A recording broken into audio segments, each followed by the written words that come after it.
Hey everybody, it's Axel with Golden Acorns, where we help guide your growth in 12 key areas of life. Stuff like learning, travel, finances, and more. So we're going to bring simple, actionable ideas to help move you guys forward with purpose.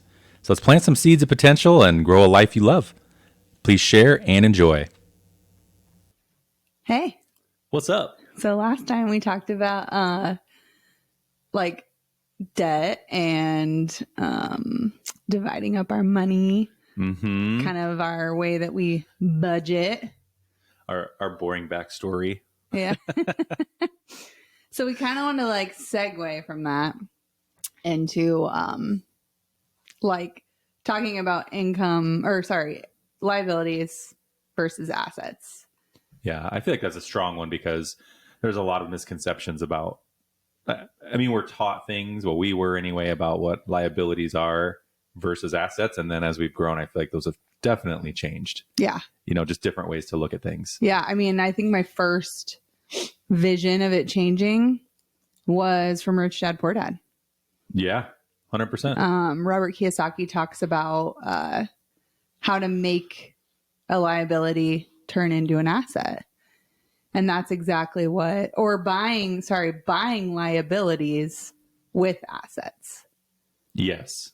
It was his, one of his golden acorns. I know. I love that. So that's kind of the first mindset shift. So give me an example, like something. What does that mean? Well, I'm just going to use his example. I remember he really wanted this Porsche, and his wife, Kim, at the time was like, okay, if you want it, you need to buy an apartment building or some real estate that cash flows enough money to cover the cost of that Porsche. And so that's what he did. And he got his dream Porsche because he bought enough assets that cash flowed enough money to pay for it. So yes, he had the money to just buy the car, right? Right. But instead he bought an asset that appreciates in value and gives him off monthly income that then covers the monthly cost Okay. of that car. So if I'm like, honey, I want new woodworking tools and table saw, then I would say, I'd be like, I'll go do Uber Eats or something and I'll make the money to pay for it, is what you're saying, right? Like, I mean, no? kind of, yeah. Or like, I mean, that's not exactly an asset. Or I'll buy a car to go rent it out. Yeah. Or something. So that's what we're going to talk about today. Yeah, I love it. All right, that's exciting. Yeah, so we have been doing Turo as hosts for three and a half years yeah. now. Yes, we are all-stars, in case you're wondering. All-star host. Yeah, all-star host. And we wanted to share just kind of not only what we've learned, we don't want to get into the like nitty-gritty details about Turo, but just kind of the concepts, I feel like, that we've grabbed out of that almost accidentally. It was accidentally. Yeah. We weren't trying to be as smart as it ended up being, but it works out good. It happened. So do you want to just give our story on like why we started into Turo and like I'll do where a brief it came description from? of it, I guess, just so if people don't know what Turo is, I'm sure you all do. But we bought a hotel to flip out in Colorado. Kind of a small town. It's a feeder town to a ski town. And when we were like, we're going to come out here, you know, fairly often to watch on the property, we were like, we'll just rent a car. Well, then we look into car rentals and it was going to be like $1,200 a week. A week. Yeah. We were like, well, we'll just buy a car. Yeah. And drive it out there. You know, like that makes more sense. And we're like, we'll leave it at our property. And yeah, we'll just leave it there. Yeah. And then I think you were the one that found, or you brought it up and you're like, God, I wish we could like just rent it out while we're not using it. Sitting there. Yeah. And then did you find, I didn't find Turo. I think somehow you came across somebody or something. Well, we had already used it as a user before this, but we had never considered like being owning a host. Or being a host. Yeah. So then we like looked into Turo in that area and there wasn't that many. And we're like, well, let's try it out. So I was like, let's just throw it on, see what happens. Kind of put it on and then come to find out, like she said, accidentally, we didn't even realize at the time that like everyone flies into this place. Like nobody drives there. So everybody needs a car. Mm-hmm. And it's a tiny airport. yeah, tiny airport, not a ton of rental cars. And it's awesome. It's easy. The car just goes in or goes out, maybe comes back for a couple days, goes out again. Like, it's fantastic.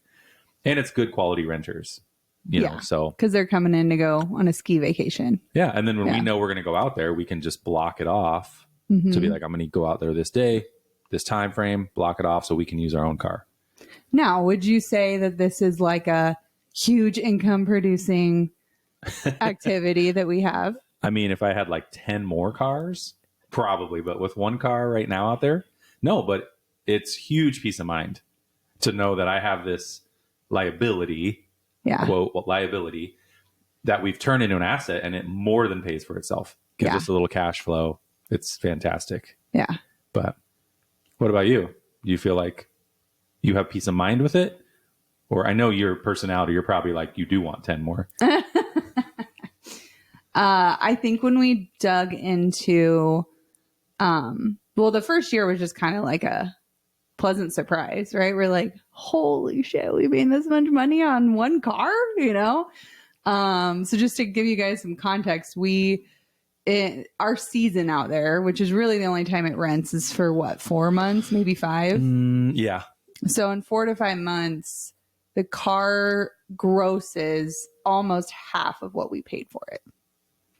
Yeah. In 4 to 5 months. So that's pretty, I think that's well above par for Turo would be my guess. Like, I don't think that's kind of the normal. But you know, that was just kind of that, like we said, a happy accident. We were just like, hey, let's just see if we can pay the monthly payment. Yeah, that was our goal. Let's just goal. Break even. Yeah. So we ended up, well, first we turned that liability into an asset by not renting a car for $1,200 a week.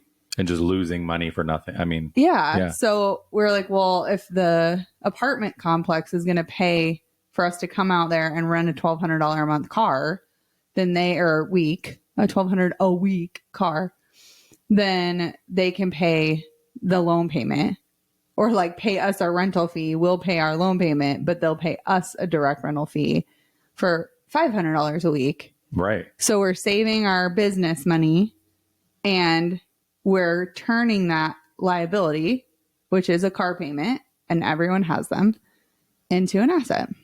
So being that it's far away, why don't you tell the listeners? I'm sure we're asking here, like, how do you manage that? Yeah, well, and like we said, we don't really want to get into the nitty gritty too much about it, but we have people in town that we've made connections with. So networking is huge, right? Especially somewhere that you don't live. I mean, we knew nobody when we bought this property except the realtor that sold it to us and the VP of the bank that lent the money to us for the property. So that was our network. So it was we started with the realtor knew a couple renters. Yeah, we just started making connections. Yeah, and they did it for us for a while. And then I think something happened with like their personal car broke down or something. Oh, yeah. And so then they couldn't get to the airport to pick it up and back. So then how did you find Lisa? Same thing, just kind of making connections. People like, oh, I know somebody, called them, talked to them, whatever. I guess the reason I asked you is because I don't want people to feel like to put a limiting belief on the fact that like, oh, I can't do that because I couldn't do that far away. You know, and it's like you can think outside of your little box. Absolutely. And you can go farther. You just have to try. Yeah. I mean, well, and locally, so we've done it here with so at the time, we had a minivan. And so we're like, well, man, if this is doing that well out there, let's throw our minivan on here in Omaha. And it rents well, but people in Omaha are going other places when they rent it. So it's not people coming into Omaha and just driving around Omaha. It's like people from Omaha renting it and driving to Wichita or Texas. Yeah, right. So the biggest difference we found with that is that for the same rental rate, or even maybe a little less, people were putting thousands of miles on our car. But would you say we were still at least breaking even or coming out a little ahead? Oh yeah. Yeah. Yeah. So I have a little sheet that we can go over on why I feel like if you're earning a lot of money and paying a lot in taxes, to me, this is a no-brainer to do it, even if you don't make $1 off of it. What do you mean? Tell me why. So what people who are W-2'd and make no matter how much you make, if you're a W-2 employee, so you've never owned a business, you don't have like a 1099 side gig, anything like that. Mm-hmm. You have no opportunities to reduce your taxes. So the more money you make, right, the higher tax bracket you're going into, and there's nothing you can do about it. Right. I just wait for my check, my taxes to come back in, and you're saying it could be more or less. And some people have to pay in. Some people, will never see a refund. So so when we started doing these things and creating, well, I've always had a business, so it's kind of cheating. But the more we do assets that depreciate, which is real estate, which is cars, the more we've been able to reduce our active income. So what some people don't know is when you have your taxes, there's a difference between passive income and active income. Okay. So if you have, say you're a high... Use me as an example because I have a W-2. You're a high earning W-2 salesman, right? So then if you were not married to me... Sad. Don't say that. Oh. And then you had, your wife was just W-2, or maybe she stayed home. Sure. Then all of the taxes you pay, which just kept creeping up and creeping up and which creeping would be up. A lot. I mean, the more you earn, usually the more taxes you're paying. Exactly. Then you would just pay all those taxes. And that would be that. Right. Right. Which is what some people don't know that, that's what you do, right? What are you supposed to do? Can I just claim different exemptions to not take as much out or take more out? Yeah, then you might have to pay them in, right? That's that game. Yeah. You're like trying to balance it out. So this is like another chess piece on the board. You're saying this is a golden acorn. It's a golden acorn on the board. Golden acorn on the board. I love it. Golden acorn in your garden. So you're saying I would essentially need to start a small business, because Turo is a business. Which sounds daunting. It's like, I am like, for you, like you are good at what you do. Oh, thank you. So why are you going to take all this time and energy and effort to run a business? Right. That sounds like, oh yeah, it sounds, I can't do that. And you shouldn't, if you're, if you're really good, you're not going to go open a retail store, right? You're not going to, and I think a lot of people have that first thought of a business is like a brick and mortar. Right. Or even like a service-based business where they have to go and do the things. But those aren't the only kind of businesses. Okay. So you're talking about leveraging a much smaller style business. Yes. To basically almost make you more money just from your own W-2 income. W-2 income. So keeping your money is making you money. I like that. I like keeping my money. Yeah. And then you know what I like? I like getting a tax refund every year of all the taxes that you've paid in as a W-2 employee. Yeah, that's employee. pretty nice. That's pretty nice. That's a fun little savings account, right? Yeah, so like Turo, give an example of what, how do you leverage that vehicle tax-wise? Yeah, so, there's a couple, I feel like we should go over some ideas. So we're saying you don't have to open a brick and mortar. You don't have to open a service-based business. So Turo's obviously one. Mm-hmm. And we can tell you how, you don't have to do a lot of work and you still own a business and you can leverage that. I would say buying a house and making it a short-term rental. I think it has the exact same benefits, and it probably is going to actually appreciate, whereas a Turo is not. Yeah, your car never really appreciates. No. So yeah. So that's like a double whammy in Airbnb. Or if you have an extra, I know in some markets too, you can even if you're not using your basement. Yeah. You can rent out an extra room. Mm-hmm. Now, I don't know how that would count because I don't know how you can separate that as a business, but you probably could. Well, you can do home office and stuff. I wonder if it's a separate write-off. Yeah. You'd have to talk to your CPA. Disclaimer, we are not CPAs. No. We're not giving you legal advice. No, we're not giving you tax advice. We're just giving you tax ideas. Right.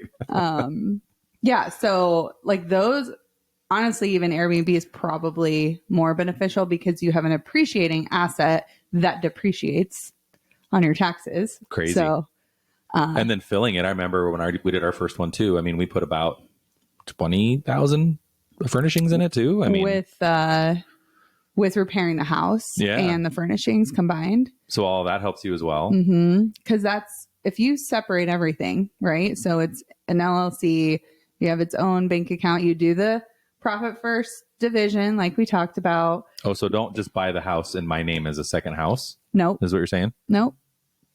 Actually start a business, make an LLC for that house. Yes. Okay. Yep. So that house is its own. It's not yours, right? Like it. So what if I already own two houses? Should I transfer one? So that's a really great question because right now those two houses on your taxes would be passive income. So they're doing absolutely nothing to offset your active W-2 income. Oh. Because they're long-term rentals, right? Okay. Or maybe you're not renting them at all. They're just a second house and they're actually a liability that you're paying for and you're not getting any benefit out of it.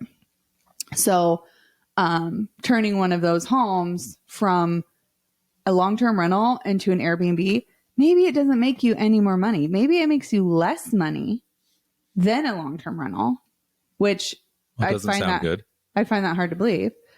It becomes active income. And there is a few steps you have to follow with short-term rental to make sure that it can qualify as active income. Mm-hmm. There's a guy I follow. It's like Hall. Their firm is like Hall CPA. I think this is the guy. And he talks about the short-term rental loophole. So you're going to want to look that up if you're really getting into this. And maybe I could post that. Link to that. Yeah. That'd be cool. For our Facebook page. But there's like 7 different rules. You have to hit one of them for it to qualify as active income. I mean, that's its own little golden acorn right there. Yeah. I love it. Yeah. So if you're working full time and you're not, you don't run Airbnbs as a business, as like a full-time thing, you have to hit one of these 7 qualifications too. And I should have looked them up before we started to remember what they are, but probably not something you just keep at the top of your mind. No, not usually. I got a lot going on in there. I got to get rid of some things. But yeah, we'll share it. And I mean, I remember there was 4 of them at least that were pretty easy to do.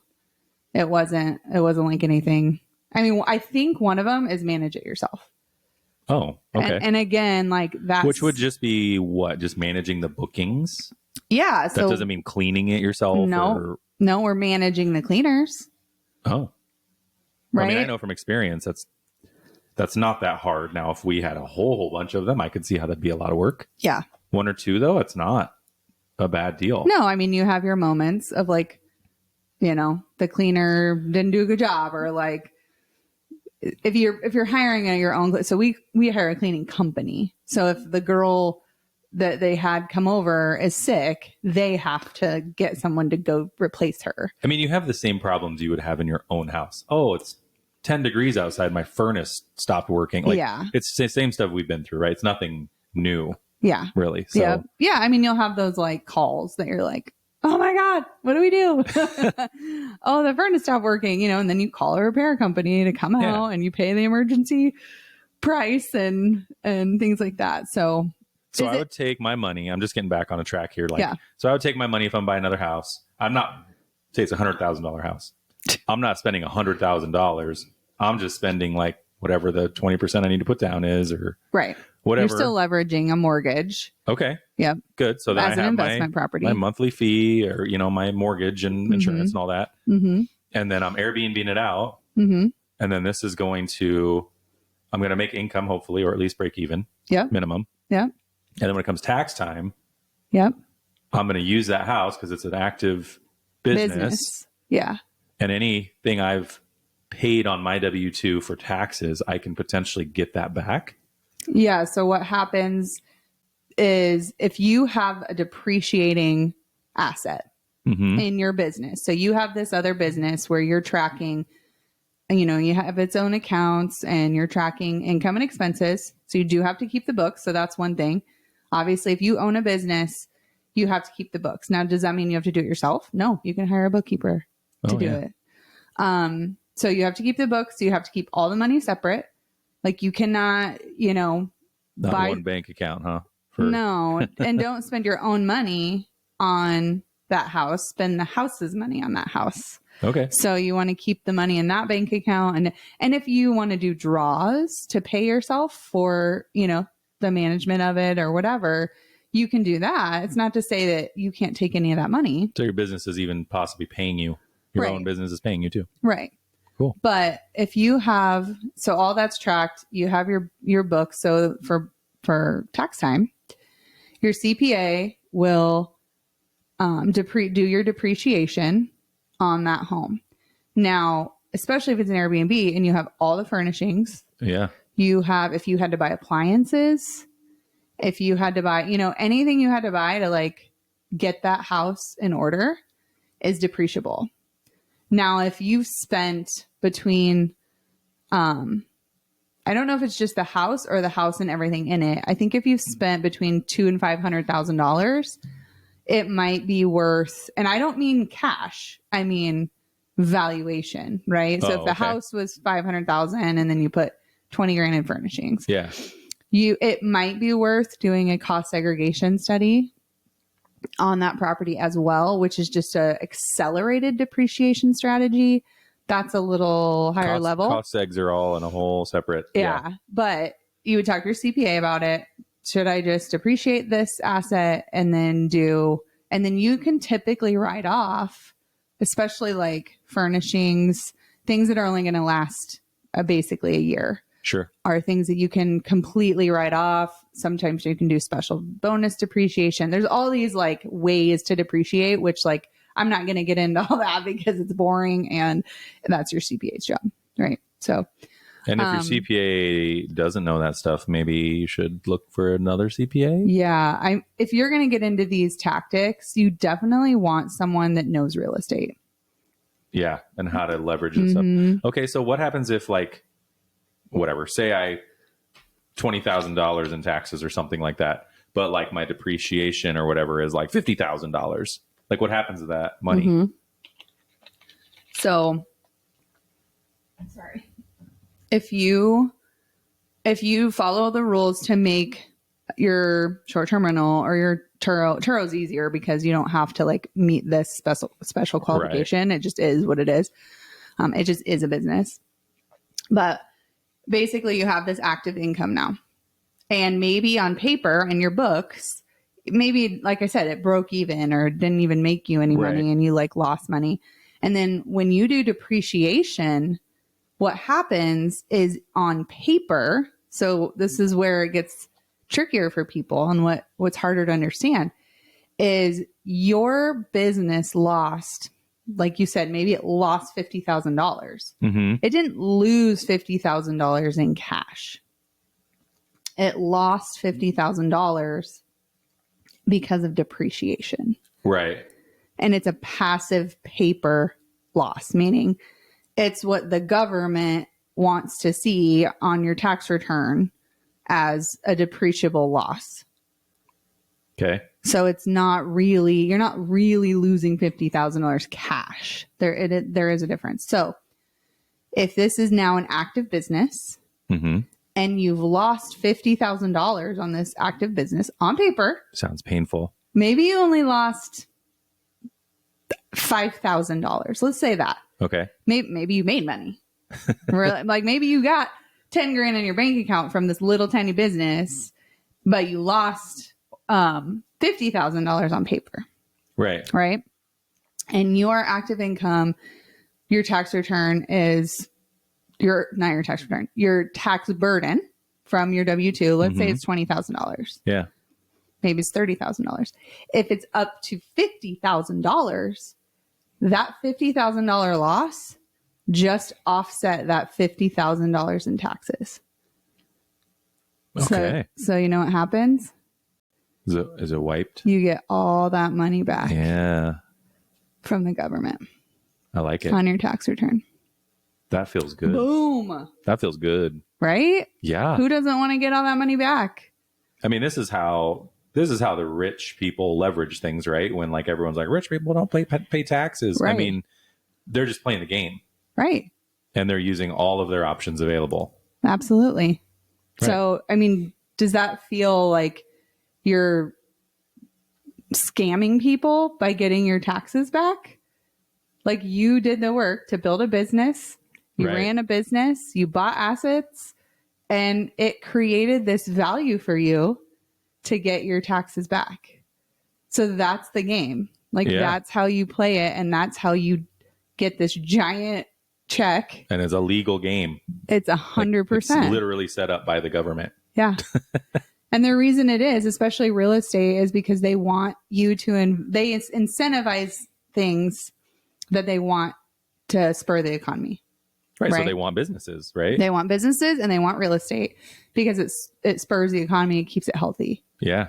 So if they didn't incentivize those things and create these depreciation schedules so that you have losses and things like that, then people wouldn't do it as much. Right. I mean, it'd be probably a quarter of the industry that it is today. Okay. And I'm just making that up. I don't know, but it just seems like it'd be dramatically less because of the tax incentive. Yeah. And that's how you do it. So that's kind of the little trick. I have a little sheet I made for a Turo presentation that we did.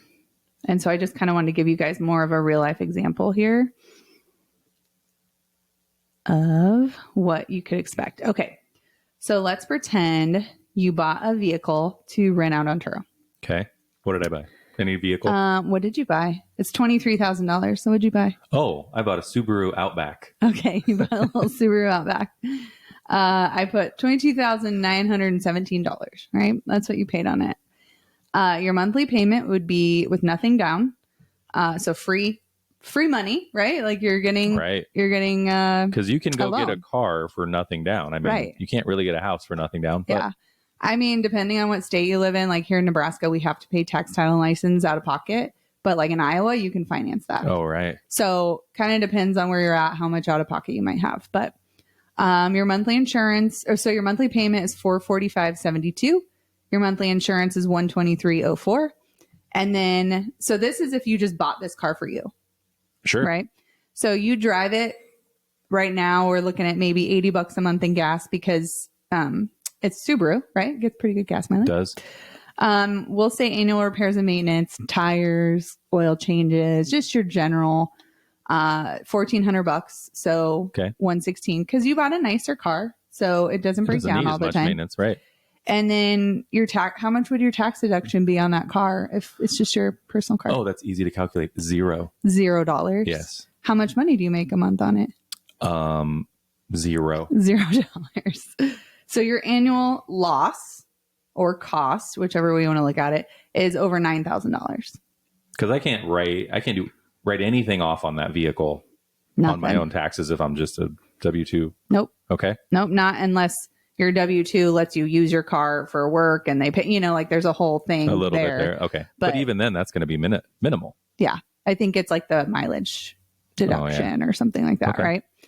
So, so all year I'm just forking money out for this car. Yep. So you've lost over $9,000. That's a liability. That is a liability. That's what most people do. Because everybody knows too, the minute you drive it away, it's already worth less money than when you just paid. Yeah. It depreciates without you getting any benefit of the depreciation. Yeah. Yeah. And what if I jack it up and put some sick tires on it? Then you've lost $11,000 on a Subaru Outback. On a Subaru Outback. It'd be pretty tight. Okay, so now let's take that same car. Yep. And we're going to make it an asset. So I paid the same amount of money for it. Everything's the same, all your monthly payments. Okay, so we got the $445 monthly payment, the $123 insurance. How much is your monthly gas now if it's on Turo? Well, they pay the gas. So what if I'm using it just when I use it? So we keep our Turo separate. We do, yes. You can You can track your mileage really well documented on when you use it for business and when you use it for personal. Well, in Turo, you put a starting and an ending mileage in there. Right. So it's pretty easy to track. Yeah. So you would have to keep a log if you're mixing business and personal. Okay. And you could only consider the miles when it was used for business. And I think that's going to affect your depreciation too. So it's almost better if you don't use it for personal. All right. So like ours is not even here. We can't use it for personal. Right. So yeah, how much is our monthly gas cost? $0. Zero. How annual repairs, we're going to keep it the same. Yep. Right. But what if someone wrecks it? Or what if someone breaks a windshield? How much is that going to cost us? Through Turo, it won't cost us anything because we have multiple levels of protection. Yep. So the driver is the one insured. Correct. On your car. And then if the driver's insurance doesn't cover it, then Turo's insurance kicks in, or then your insurance kicks in. Insurance kicks in. And if your insurance doesn't cover it, then Turo's insurance kicks in. Yeah. So there are multiple layers. Okay. So don't really need to worry about like damage repairs is what you're saying. Right. And in our experience so far, I mean, I've had one broken windshield, which their insurance paid for. Yep. And then the only, I would say, bad one that we had that was a lot harder to deal with was someone dumped gasoline in the back of the car. Like they had a can in it and it spilled.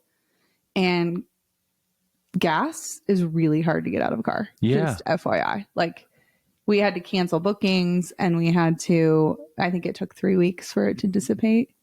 Right. So something weird like that is a little harder to, and you can't prove it to get insurance to cover of like, it. Yeah. Here's the smell of gas. Right. So your tax deduction year one is going to be at minimum the purchase price of your car. Now, if there's bonus depreciation during that tax year, it's going to be more than the purchase price of your car. Ooh, yeah. Yeah. So I'm saying if you bought a $23,000 car, you could potentially get a bigger loss than $23,000 on your tax return. And I've still made money from it. And you've still made money from it. Very nice.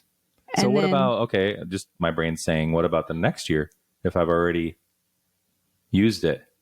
Well, so if you don't use that to offset all of your W-2 income. So say you have a $30,000 loss from Turo and your taxes were $20,000. Yeah.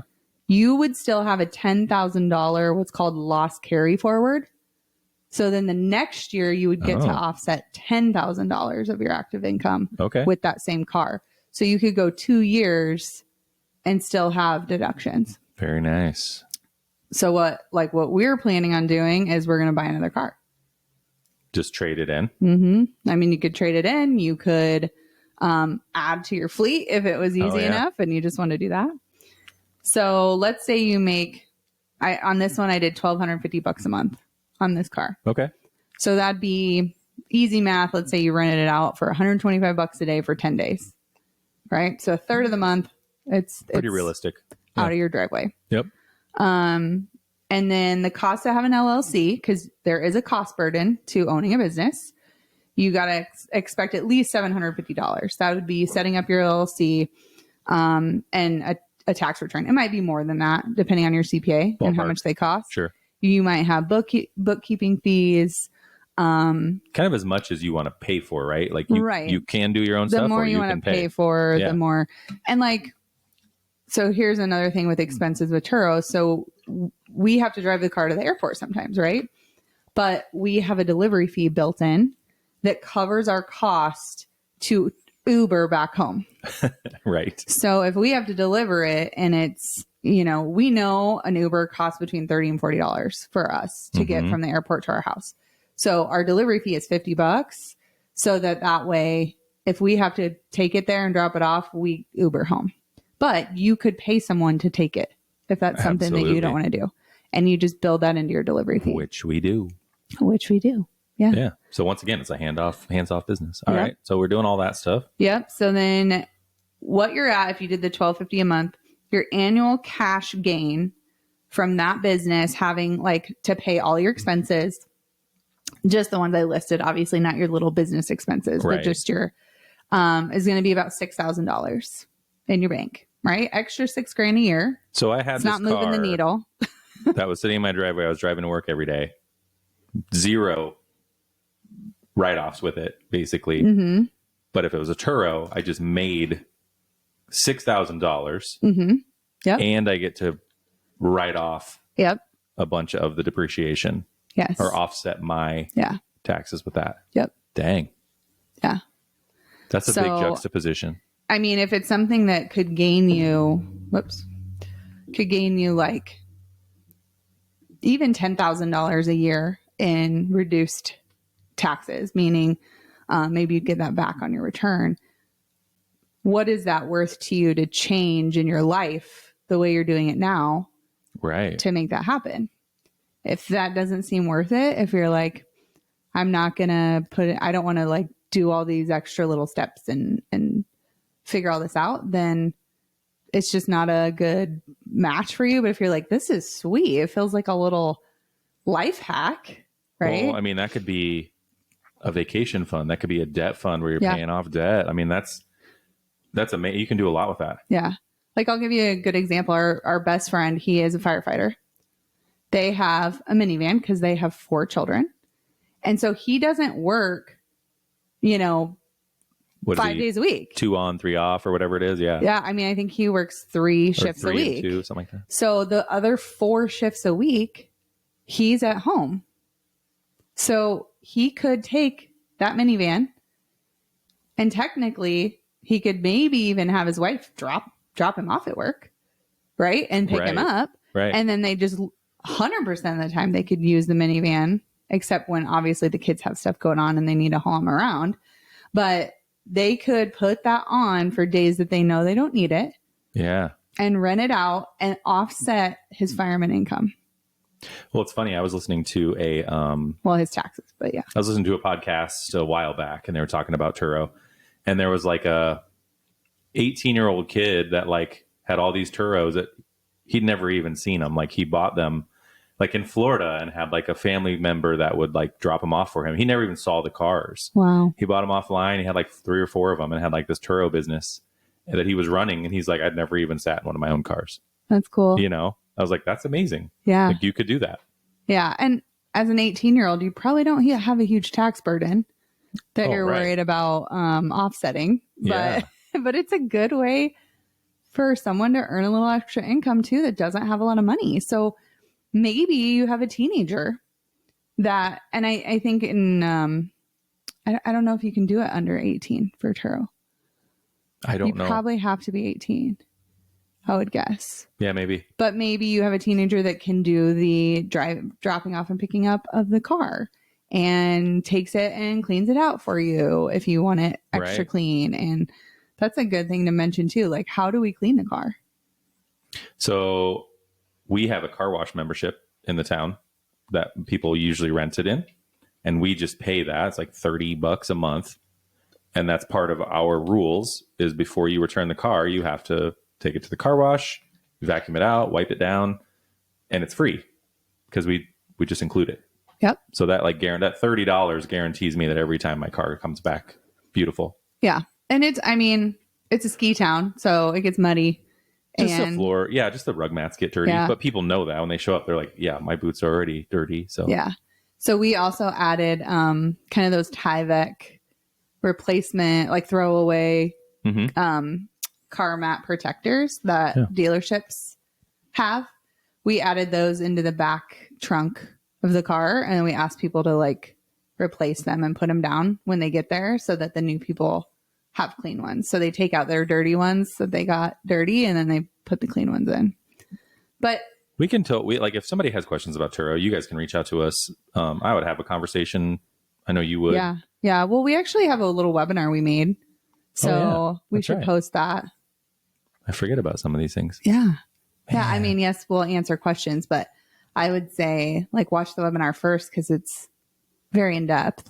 Right. Now, if you live in little rinky-dink town, Nebraska or Iowa, it might not work for you. Right. Yeah. It might be a little harder. But if you're in a little bit bigger city or have access to even airports are fantastic. They're the best. But that would be. I mean, we do have a lot of tips and tricks on it. So and advice. We walked one of our high earning W-2 friends up in Minnesota. We walked him through what we would suggest for them. Yeah. And him and his wife are in it. Yeah. And they're doing it to try and offset some of their tax burden on their high income. So, yeah.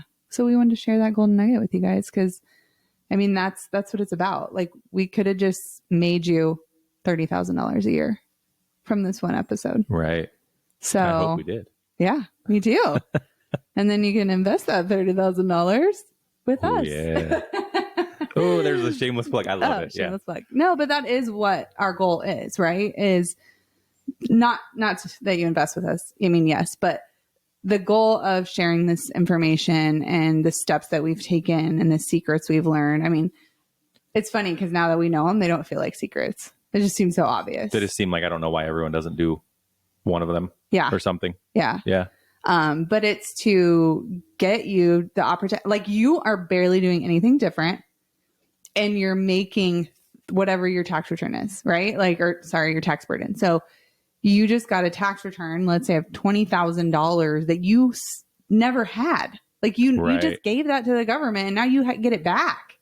That's free awesome. Money. It's awesome.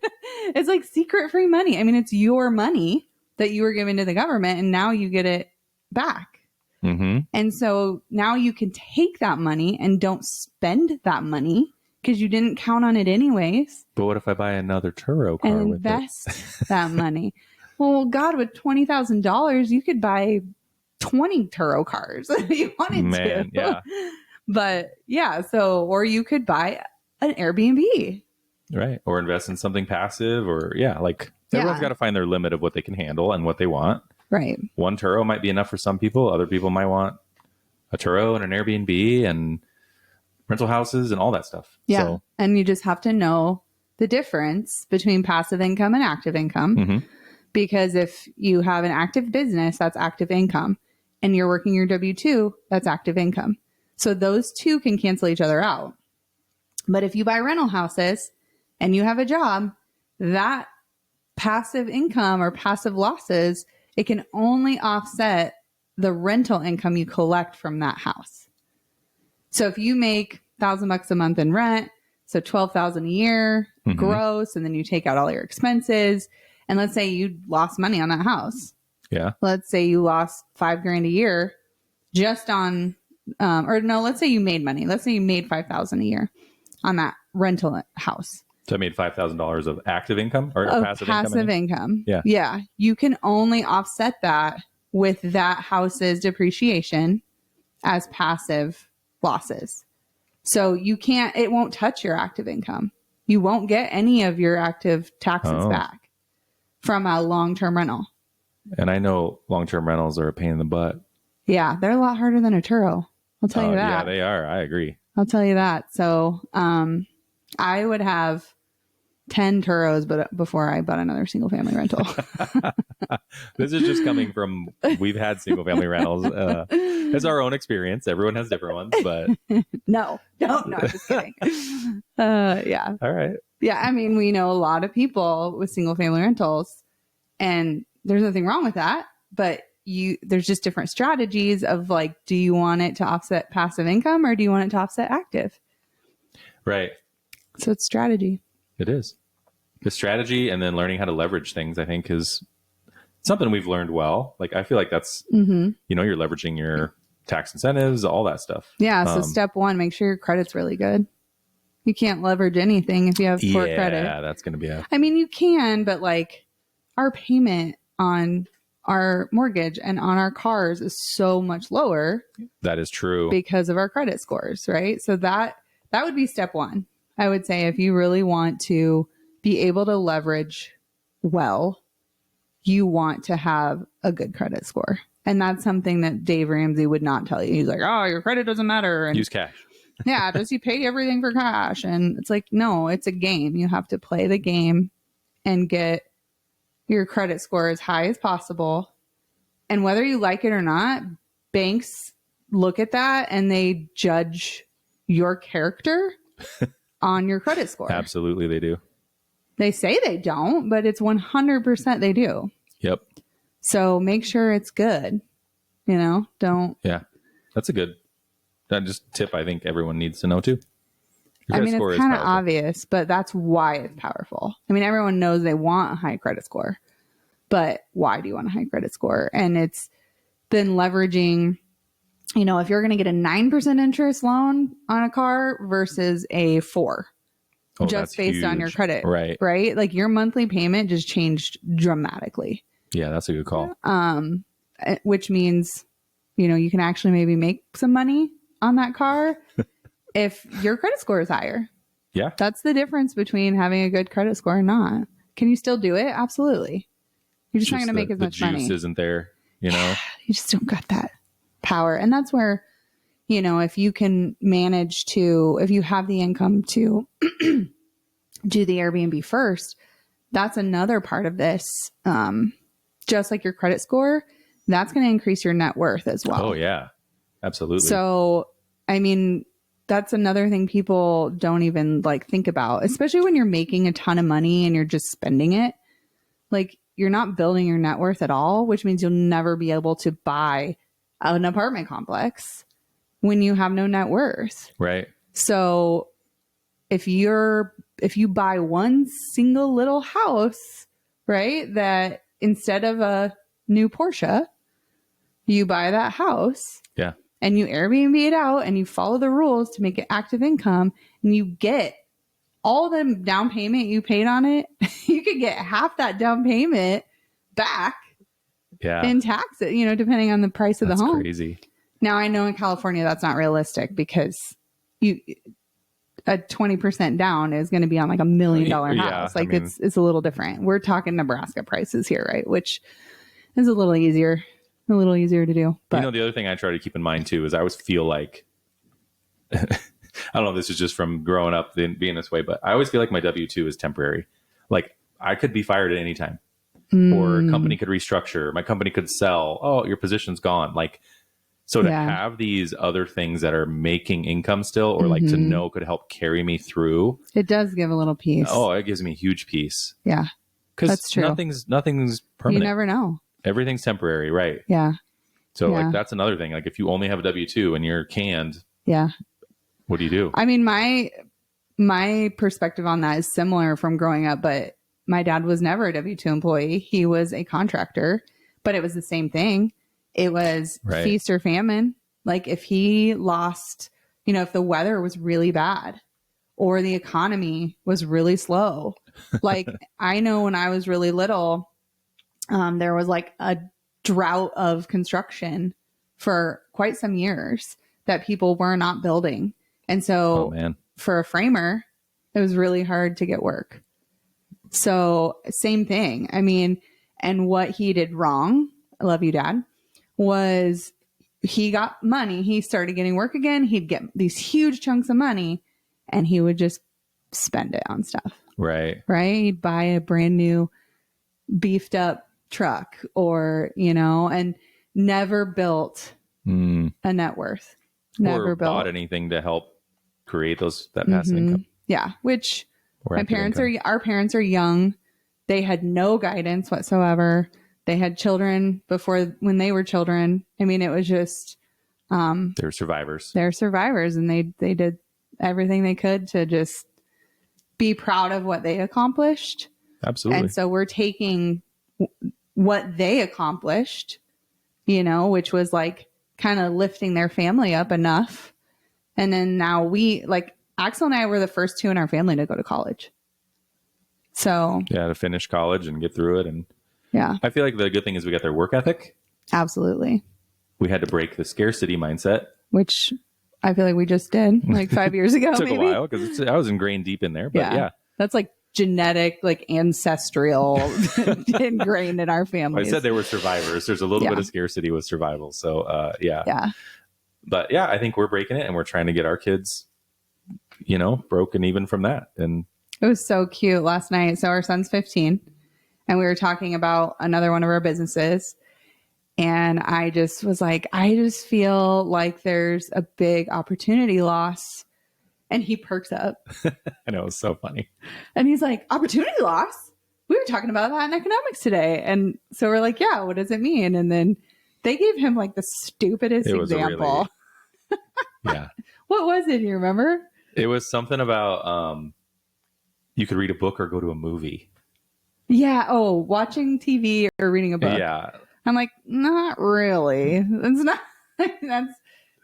I guess that's intellectual. This is the economics our children are learning. Yeah, that's the intellectual opportunity loss, I guess. But yeah.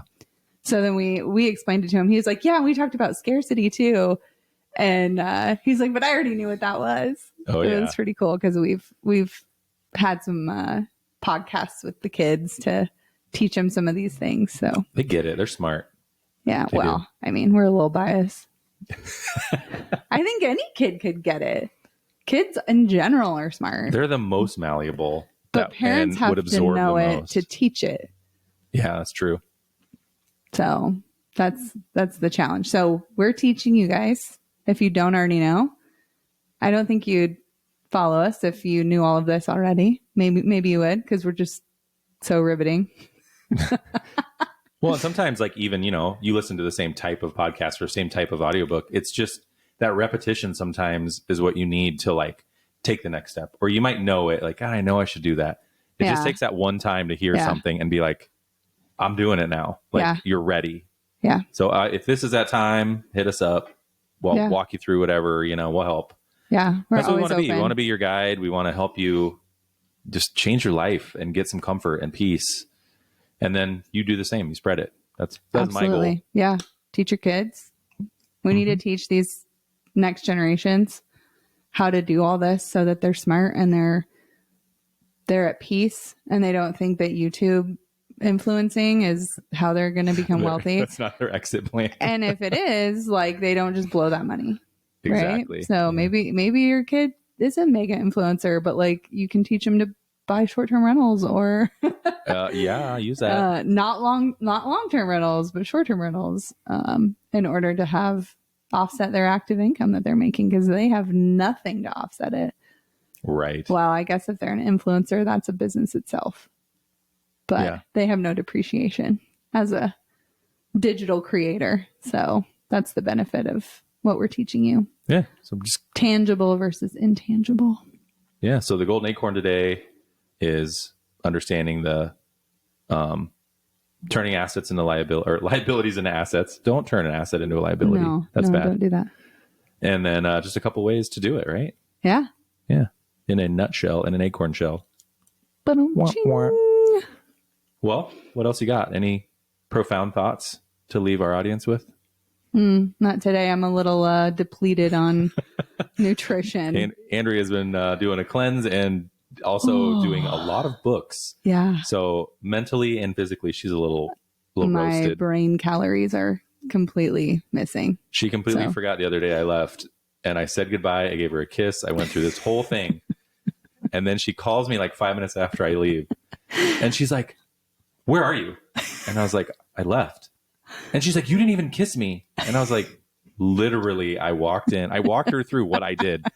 And she still had nothing. There was I had no memory of it. No memory. And then when I got home, she's like, she's messing with me. She's like, when did you change your clothes? I was like, oh, girl.